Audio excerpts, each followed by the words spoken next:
Good morning, Good morning. Good morning, guys. Mr. Klein. How are we doing today? Pretty great. We have Will Klein this morning. Thank you for joining us. I'm honored, and it is a privilege for sure. Oh, thanks. You are with GYG Financial. I am. We were previously discussing, what does that stand for? GYG Financial stands for Greater Youngstown Group. It was founded by my father-in-law in 2010, and we've come up with various ways of describing it. Grumpy young guys now because, well, all the old guys retired. So that come up with something else, right? So you have Greater Youngstown Group, and then your broker-dealer is LPL. LPL Financial. Can you tell us a little bit, what's a broker-dealer for all our listeners? So a broker-dealer is a company, if you're trading securities as a licensed securities advisor, you have to have someone that does the clearing. So LPL is the largest independent broker-dealer firm in the United States and enables folks like myself to run their own business. So a lot of times you won't know that you're dealing with an LPL advisor except on the statement. It comes from LPL. And so it's a way for us to bring services to our clients. I'm actually LPL's customer, so they help me manage my business and from a compliance standpoint and be able to deliver services to my clients. So you've got your own team, right? We do. And then the creative ones, you've got the creative ones powered by Keller Williams Cervenic. Yes, sir. Right. So very similar Yeah. in the sense that you run your own businesses, you make your own decisions, and use the acronym how you want, right? Right. Use the acronym or change it someday. Who knows? I mean, it's just, we just kind of rolling with it. It's been a great ride helping the other advisors, my father-in-law and the partners be able to, have a succession plan, have a plan with an exit strategy end in sight. And so that's what I was brought in for. And it's been a great ride. It's been good. I'm now building a team, putting some people under me that someday maybe I will then do the same. Someday maybe, right? Someday maybe. There's a few reasons why we wanted to have you on, not just because you are a friend and we enjoy your company. Awesome. But there's some really great things that you're doing from a business perspective with your own financial plan and your own financial industry in that business. And then also you've got some side businesses that are kind of a big deal. Pretty big deal. Yeah. So we want to talk about a couple of those things. I think we're going to get into some of those topics Right. just to tip it off, right? Investing and strategies, and then also some multi-use properties and short-term rentals. We're going to talk about all those things. That's all. Where do you want to start? Well, obviously, I think one of the cool things for our Building Wealth events that we enjoy doing and putting on and educating people, Will participated in the first one, and we held it at his storefront here in Salem at Cast Iron. Yeah. Tell us about Cast Iron. K-A-S-T, Cast Iron. Cast iron is a soda fountain. So it's an old time soda fountain with a modern twist.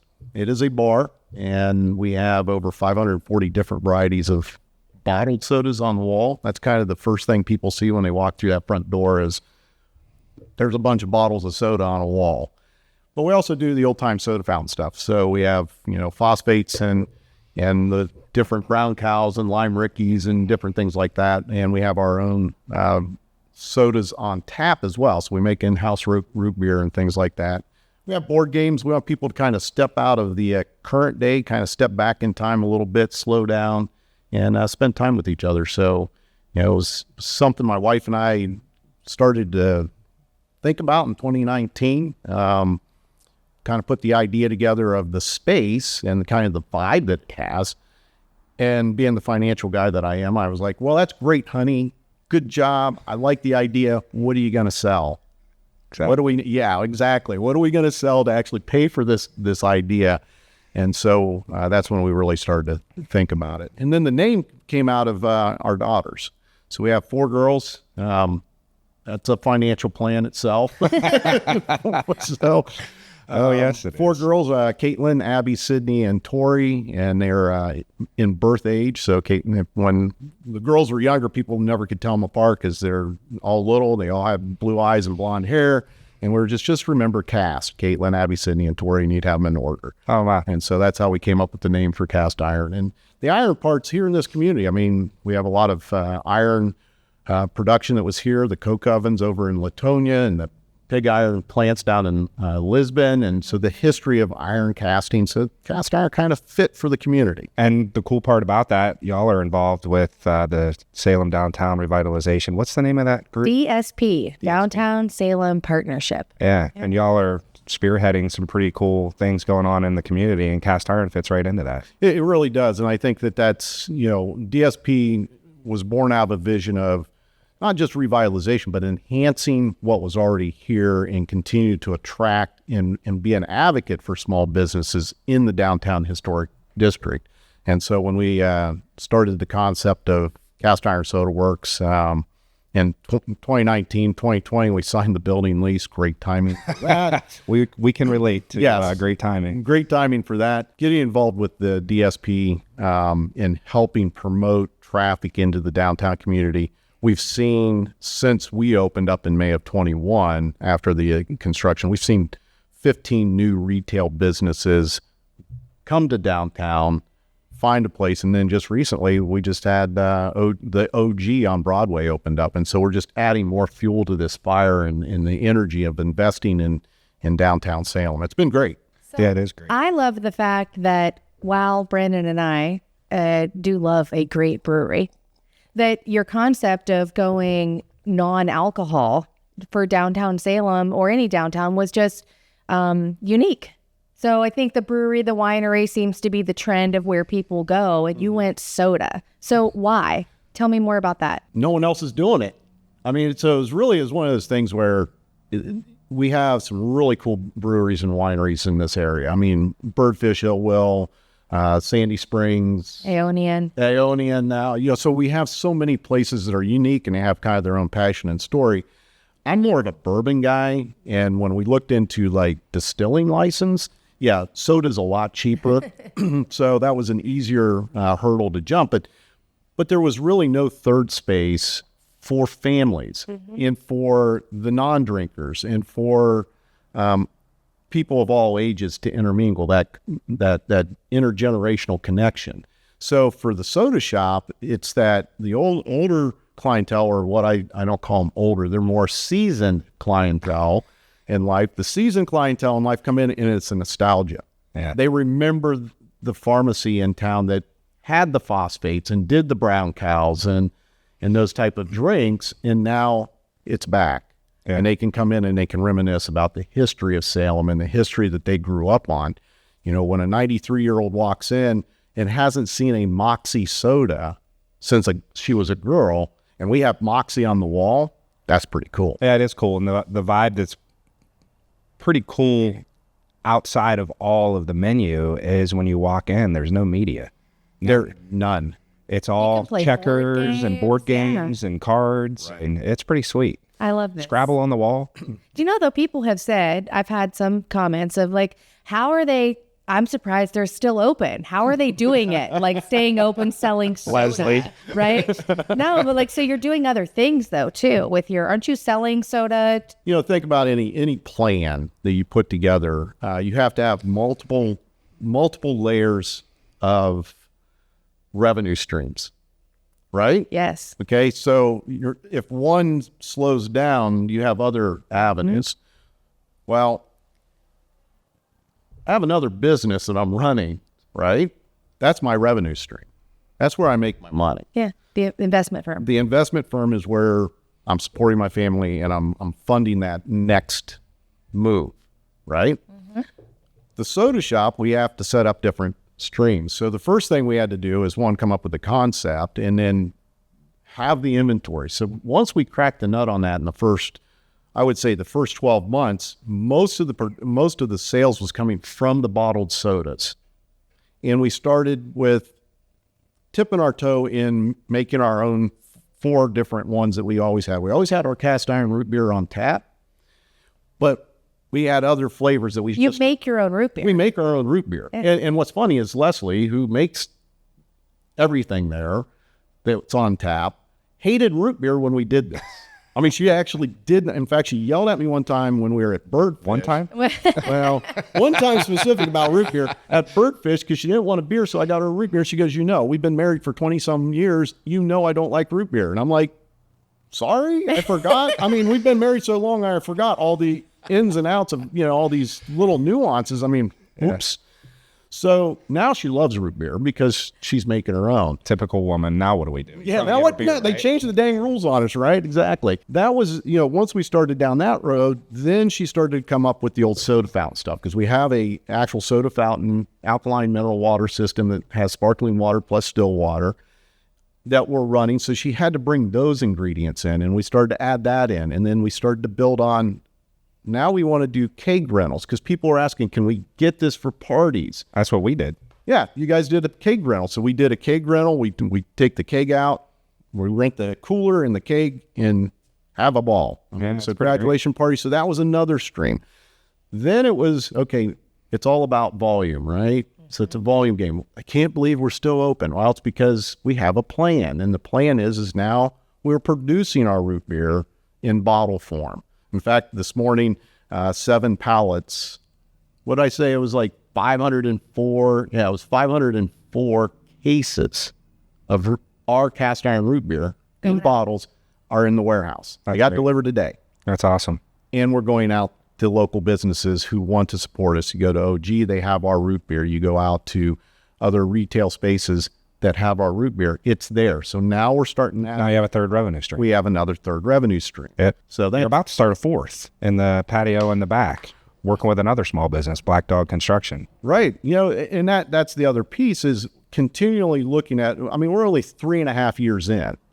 Now, I was a commercial banker way back in my life before I became a financial advisor, and you would see people outgrow their cash flow in small business. So to the question is, how can they still be still open? Yeah, you're just selling little, $4 bottles of soda. How you doing it? It's slow and steady with a plan. And when the money's available, then you move to the next step. When the money's available, you go to the next step.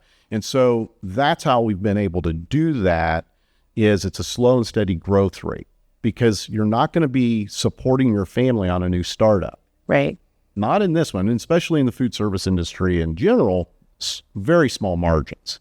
And soda, still pretty small margins. Yeah.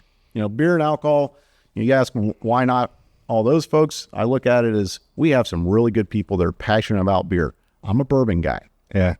Not going to make beer. Yeah. Not my thing. I love the unique variety, and I don't know many other downtowns or areas that have something like that, especially on this scale. Right. Yeah, it's really special.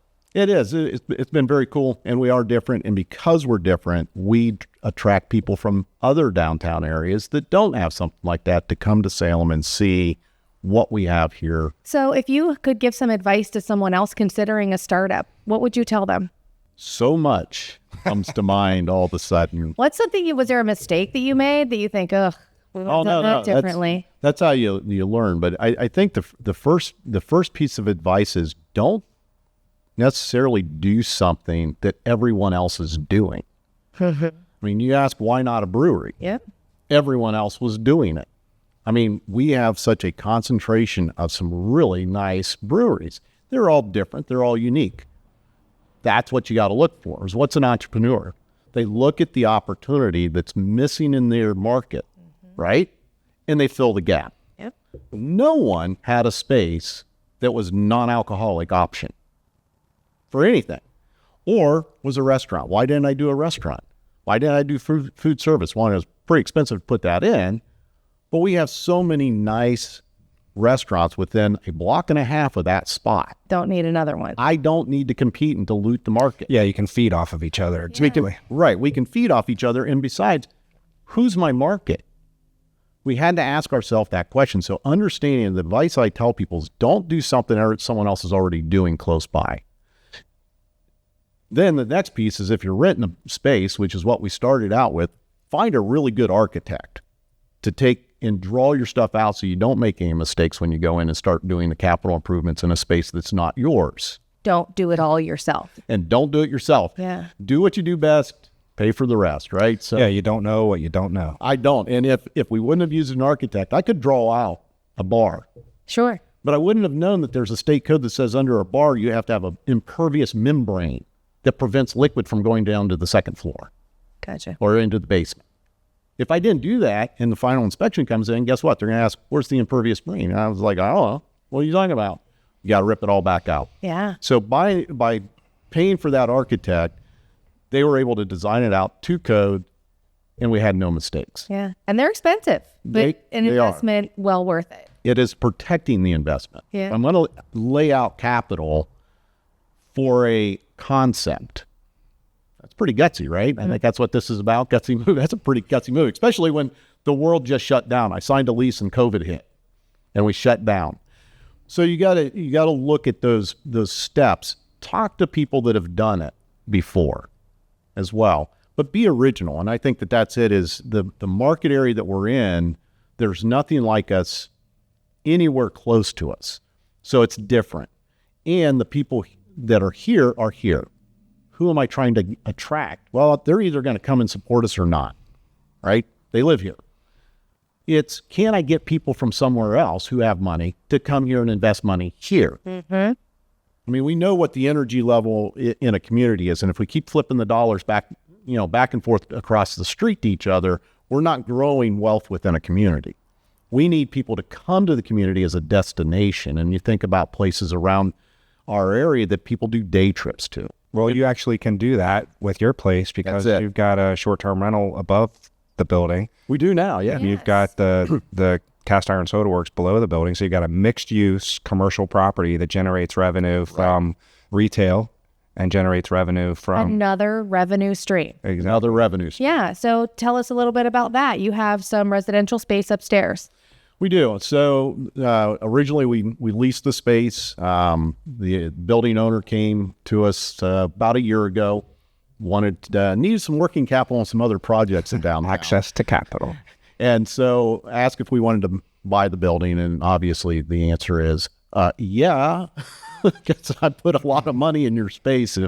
If you're going to walk away, I'm buying the building. So we bought the building, and with that, there's an Airbnb that we have upstairs in the space that when you look at what we were paying in rent and what Airbnb was generating, the market cap on that property for what we were buying it for, that was a good deal. Yeah. And it protected our capital investment that we put into the soda shop. Yeah, that's wonderful. And you have someone who manages that property for you, so you're not up there, it's wasting time with That's it. cleaning and doing some of those things. Well, and it's helping another small business in town who's managing, because they're managing that. And it's like, you've figured this out. I don't need to get involved. I got other stuff I'm doing. So I'll go down that road for a minute, because maybe a lot of our listeners don't understand with Airbnb and short-term rentals that Airbnb is not a manager.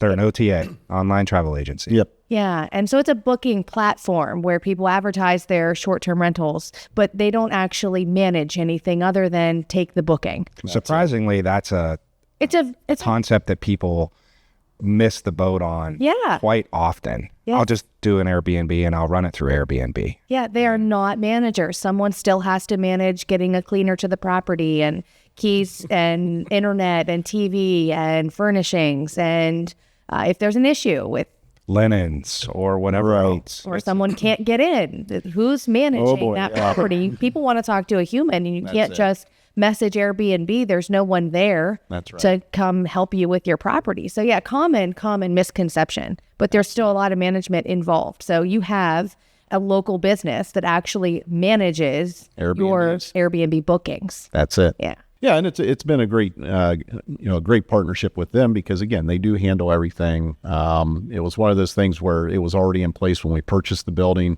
and based on everything else that was going on in my other business and the soda shop, my wife and I were like, you just keep doing you. Just keep doing it. I think we have two for sure Airbnbs downtown Salem. We do. Yours, and then Brandon has one located in a triplex.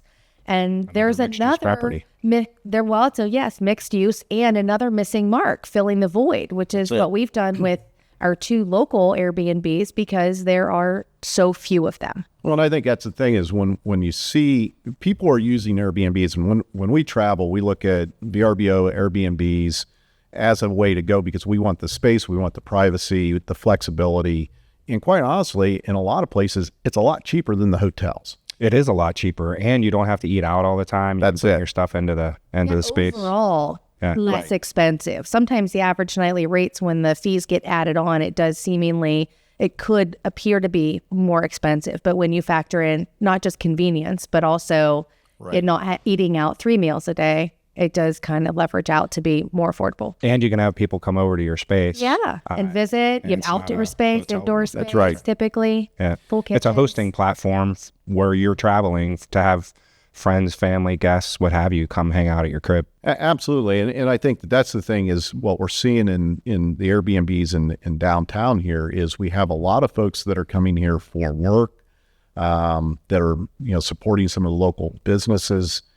We have people that are coming in to visit family, and instead of taking up space at the house, they have a space that they can go to. We've had, here with the community center with they had the volleyball matches here, and we had an entire volleyball team staying upstairs in the Airbnb because it could house that many people.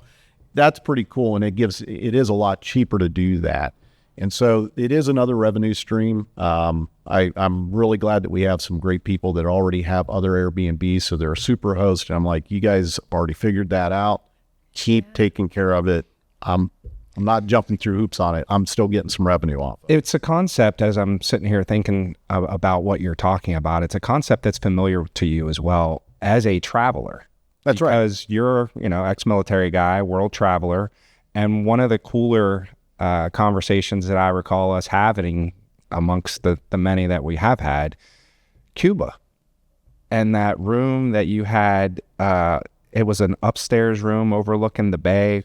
Oh, you mean San Juan? Yes, I'm sorry. Puerto Rico. Yes. Yeah, I don't go to Cuba. No. Got it. Similar, close, but San Juan. Brandon always trying to make it cooler than what it is. Yeah, no, that was my back spy days. No, it was So we took a flight over a long weekend. Leslie and I in January. We got married in January, so we always tried to do something for our anniversary. We went down to San Juan, Puerto Rico. Flew down there. Got an Uber to this Airbnb, and it was the suite on the top floor. Yeah.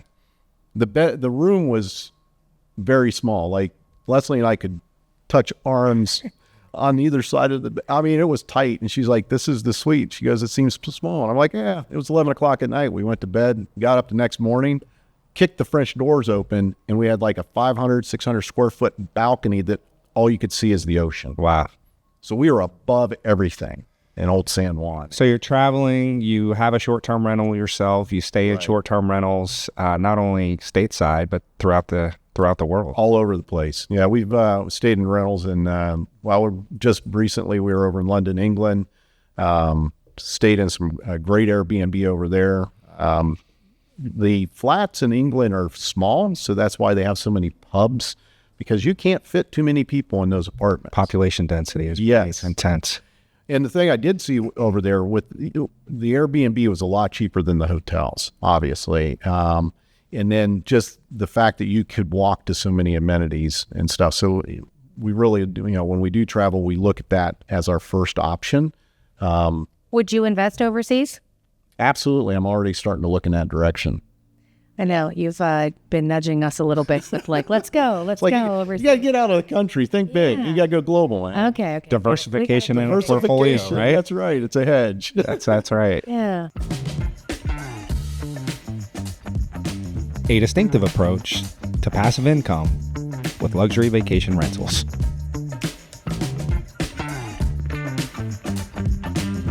For more information, check out our website, quinvestors.com. I want to skip back to something real quick because maybe our viewers might be curious. You said that you made it sound really nonchalant. The seller, the owner of your building wanted to sell it, and so you just bought it. Right. Yeah. So tell me about how did you buy that building? What did you do? Well, we did it through a cash purchase. So we basically had the resources sitting on the sideline that we could put into that. So you used some of your other monies from your job A to be able to help fund Job B. Gotcha. Right. Okay. Right. Yeah. So it's leverage. It's leveraging, and it's building. It's building for the future. I mean, with everything, you always got to think in any plan, you have to have an exit strategy, and I think that's probably one of the other pieces of advice going back to your original question is what's a piece of advice is don't do something everyone else is doing. But also, what is the exit? Always have an exit strategy in place, because life can go sideways. And that's part of the financial planning side. Also, back to the military stuff, I did a lot of planning there. That's how we're in the military. That's where you start. How are we getting out of here? Yeah, how am I going to get out of here? You want to have what we called it in the phases of operation, phase 5. That's redeployment. How do we get home after we do what we've got to do? So having an exit strategy is important, because, as a financial planner, as I look at triggering events in life, there's positive triggering events and there's negative triggering events. And being able to mitigate risk and be able to know, if this, then I have a plan, then you can kind of live a little worry-free. So when things do happen, you're like, I got a plan for that. I know what I'm doing. I have the structure and I have the infrastructure that I can pivot if I have to pivot.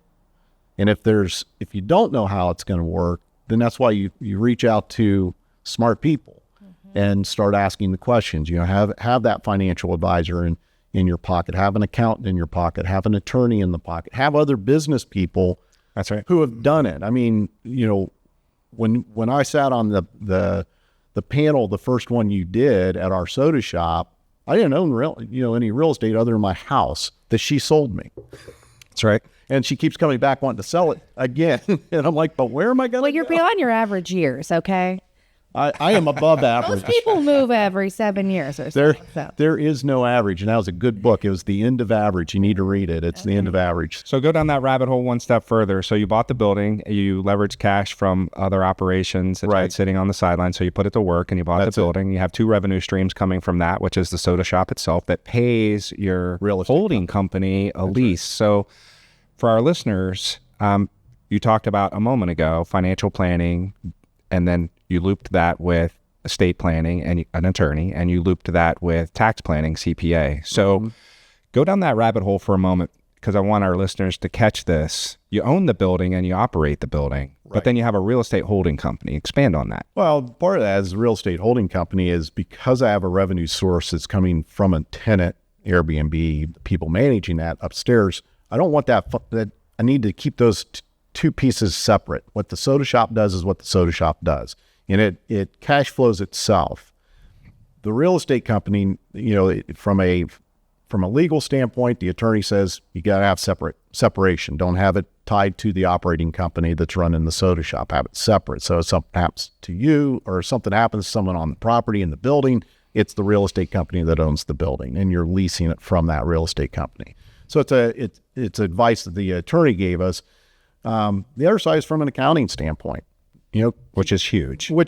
Keep that asset separate from the messiness of the operation that's going on in the soda shop. I mean, I don't have payroll on the real estate company. I don't have to account for that. There's no payroll. And then you have a tax return for your real estate holding company that is producing revenue, top line revenue from cast iron and from the short-term rental. That is correct. And then you get the tax planning benefits associated with having that real estate holding company. That is correct. So you bring in that revenue and then you offset that revenue through expensing in that real estate holding company. So it's revenue streams coupled with tax planning and the protection of an LLC. And exit plan. I have options. Pretty great. We want to be done with the soda shop someday. Do we sell just the business and keep the building? Sure. Or do we sell the whole operation with the building in one? I have flexibility. And for damn sure, your building's going to be valuable and your business is going to be valuable. Correct. And you can add A plus B and make them more valuable. Exactly. So from a wealth exit strategy, from a wealth generation standpoint, and that's part of the plan, is if we want to pivot off of the soda shop, it's a great business. It's operating, it's cash flowing itself. There's options that we can bring to bear based on whoever the buyer might be, and being able to either bank them or to have them be able to go get a qualifying loan, because back to my commercial banking days, use the revenue. I can use the revenue that the building's generating to help cash flow the business loan for someone to buy my soda business. Then when you sell it, you can go buy that short-term rental in Cuba, right? I don't know about Cuba, but maybe south of Spain. That's kind of where I'm looking at. Same language, different country. So investments, stocks and bonds, portfolios, will you manage my book of business in that arena? I also have some other investments. Brandon and I have partnerships together. We're pretty diversified, I think, with investing with my portfolio. And then our other big diversity investing is Quinvestors. It is. Quinvestors is at the heart of a launch here June 27th. It's pretty intense, bringing people together and talking about how we're going to do things and where we're going to do things. And like Will does with financial planning and diversification, right? So you build out a base, and through diversity, you build protection.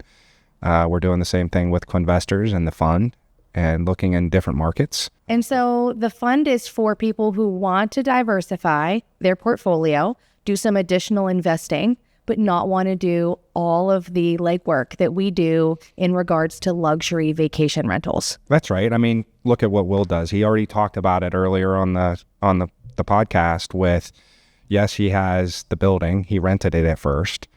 He runs Cast Iron Soda Works in the retail space. He's got a short-term rental upstairs, but he doesn't manage it. And why don't you manage it? Well, there's some other people that are already in that game, and they do a pretty good job at it. So it just takes one thing off my plate. Still has the cash flow coming to us, so that's a good deal. You pull the income lever, you're making that income stream, and you allow someone else that already has those experiences. Yonder, luxury vacation rentals, and managing our properties in Quinvestors. That's the differentiator. We're really excited to get into a property in Arizona shortly. A lot of legwork and groundwork is going into research with that. And our launch party that we've been doing the rounds of that with giving the offering to people and having the opportunity to answer questions. So Quinvestors is up and rolling. We're pretty excited. We're looking at a property today in Phoenix at 4 p.m. Although we can't get on a jet and be there that quick yet, but the technology allows us to do so. It's pretty great. All right, cool. So Quinvestors and then Gutsy Moves. This is where we are. Everyone's wanting to hear. We're waiting. Oh, boy. Well, what is it? What's my Gutsy? What's your Gutsy move? My Gutsy. Tell us the story. And don't say Leslie. No, that was, shoot, definitely. No, that was a given. That was just a no kidding. You got to do that as a great step forward. But, I could say maybe the Gutsy move is trusting you two to put me on a podcast. Right? That's pretty crazy. I thought about this a lot when you first asked me is, what's a Gutsy move? And a lot of folks would say, well, starting a soda shop. I would argue that there's a myriad of Gutsy moves that we make throughout life. Because in order to do the soda shop, I had to have done a Gutsy move somewhere else to give me the comfort to say, yeah, it's a Gutsy move. And most people look at it now and say, wow, that was a Gutsy move.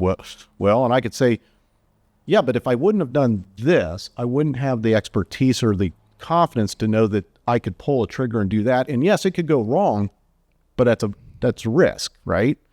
And with risk, there's reward. And so we're starting to see the reward starting to pull off with the soda shop. But I would say probably it's the first real big Gutsy move that started the whole thing. I have to go way back machine here. Way back machine. I was 13 years old. Oh, wow. 13 years old, Boy Scout camp, Muskingum Valley. It was a survivor, wilderness survival merit badge. And we had to go out and live for 24 hours in the woods, isolated with a match, a raw egg, and a hamburger patty. And we had to figure out how to survive for 24 hours. Now, 13 years old. At 13. Yeah, your mind's racing. Your mind's racing, and it's like I'm sitting here in the middle of the woods, and there's no one around, not knowing that as an adult, I can go back to that space and go, oh, man, the camp was only like 200 yards from me. But as a 13-year-old, I was like isolated, in the jungle of southern Ohio. All alone. But it built confidence. Sure. And adventure. And yeah, you made some mistakes and you learned. Yeah, it rained and it sucked, but it taught me a lot. So a Gutsy move was taking that first step of moving outside your comfort. And I think that's what Gutsy moves are about, is in life when you're faced with the easy path or the uncomfortable path, sometimes that uncomfortable path is really what enables us to move to the point where now we can do this. We have confidence we've done it. And every once in a while you push yourself out of the comfort zone. So the next step was probably when I joined the military. How old were you when you joined? I joined the military when I was 18. Wow. Joined the Army in 1986, actually September 29th. And the reason it was September, not May, when I graduated high school is I only weighed 115 pounds, and the Army said I had to weigh 125 to get in. So I had to gain weight over the summer. And I spent 35 years doing that. And along that path, there was a lot of times I was challenged and pushed in gutsy move directions where I had to, you know what, I think I'm going to do this. And it's that willingness to say yes, knowing that it could go wrong, but you got to have the willingness to say yes. And I think that then moves into the finance business as well. There's times where, joining my father-in-law as part of his succession plan was a gutsy move as well. And the fact that I had a nice job with the bank and good pension, medical benefits, life was comfortable. And this working for yourself thing is kind of, when you get institutionalized, Sure. it's kind of hard to think of what life can be out of that. How do you break the mold? How do you break the mold? And so being able to take that step. And so probably that has led us to then the ultimate gutsy move was, let's start up a soda shop. Well, that came full circle. That's pretty A great. cumulative, gutsy move.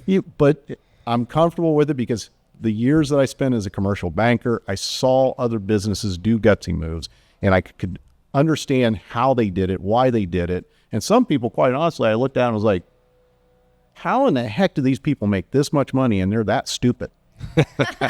I mean, seriously. They're good at one thing, right? They were making money, and I'm like, what am I doing wrong? Well, part of that is some of that is getting to know people like you guys.